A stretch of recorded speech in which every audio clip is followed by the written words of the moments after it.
শুভ সন্ধ্যা সকালকে। দুর্গাপুজো তো সবাইকে জানাই দুর্গাপুজোর অনেক অনেক শুভেচ্ছা। আর তোমাদের দুর্গাপুজো অনেক ভালো কাটুক। বৃষ্টি তো হচ্ছে দেখতেই পারছো, বাট পুজো তো কিছু করার নেই, বৃষ্টি হলে হবে না হলে হবে, উপরওয়ালার দান, কিছু করার নেই। আর আজকে এই ভিডিওটা বানানোর মূল উদ্দেশ্য বা কারণ হচ্ছে যে আমরা যেমন কি প্রতিদিন আমি আমার ফ্রেন্ড মিলে, ঠিক আছে, বাইক রাইডে যাই। আমাদের বাইক রাইড করতে ভালো লাগে, আমরা যাই, 1-2 দিন হয় না জিমের কারণে। তো তেমনই আজকেও আমরা গিয়েছিলাম।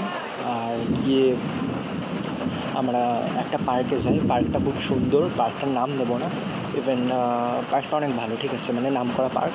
সো সেখানে যাই আর দেখি অনেক কাপলস বসে আছে, অনেক ফ্রেন্ড বসে আছে। মানে ফ্রেন্ড বলতে কেমন ফ্রেন্ড, আমরা যেমন বয়েজ সার্কেল বা ছেলেদের মানে সার্কেলের মধ্যে ওরকম ফ্রেন্ড না, মানে ফ্রেন্ড মানে ছেলে মেয়ে মিক্সড, মানে ওরকম সার্কেল মানে ছিল। আর ওদের কথাবার্তা দেখে মানে কিছু একটা বুঝে যায়। আর কাপল ছিল যারা গাছের আড়ালে বসে আছে, হাত করে বসে আছে, আর মানে কী বলে জড়িয়ে ধরে বসে আছে। এগুলো খুব মানে আনএক্সপেক্টেড আমাদের কাছে, কারণ আমরা এগুলো সম্ভবত রিল বা গোয়া বা মুম্বাই, দিল্লি এই সমস্ত সাইডে ভিডিওগুলোই দেখে থাকি। আর এগুলো পশ্চিমবাংলায় বা ওয়েস্ট বেঙ্গলে হওয়ায় খুবই লজ্জাজনক। আর আমরা বিশ্বাস করতাম না, আমরা ভাবতাম যে রিল লাইফ আর রিয়েল লাইফ অনেক আলাদাই। বাট এটা আজকে হয়তো আমাদের ভুলিয়ে দিল যে রিয়েল লাইফ আর রিয়েল লাইফ আলাদা না, একই হয় অনেক। যাকে আমার হাতটা লেগে গেল দরজায়, ছাদের দরজায়, ওটা বড় কথা না। সো এটাই বলার যে এখনকার সময় বা ছেলে বা মেয়েরা নিজেদের সংস্কার ভুলে গিয়ে, মানে আমাদের পশ্চিমবাংলারই আমি কথা বলছি, আমি বলছি না যে দিল্লি, মুম্বাই, আসাম, অরুণাচল, ঠিক আছে, বলছি না। সো তখন আমি আমার বন্ধু মিলে মানে অবাক হয়েছে যে ভাই এগুলো কী, মানে আমরাও সেম জেনারেশনের, আমরাও মানে সেম এজের, আমাদেরও 19-20 বছর বয়স, ঠিক আছে। সো আমিও একজনকে ভালোবাসি, আমিও জানি যে আমি তাকে ভালোবাসি, আর তার জন্য এখনও ওয়েট করছি, আজীবন করব।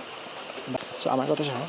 সো আমরা ভাবছি যে আমাদের মানে যে ভালোবাসাটা ছিল, আমাদের মানে একটা প্রিয় মানুষের মানে একটা শব্দ বলার স্বর শোনার জন্য মানে অনেক মানে মানে এমন হয়ে যেতাম, সারাদিন তাকে কল করতাম, কী করছিস, মানে কথা বলতে ভালো লাগতো। আর সেই জেনারেশনের সেম এজেই এই সমস্ত মানে নোংরামি করে বেড়াচ্ছে ছেলেমেয়েরা পার্কে বসে, আর তারাই ভালো সাজছে রিলে বা রিয়েল লাইফে, আড়ালে এরকম।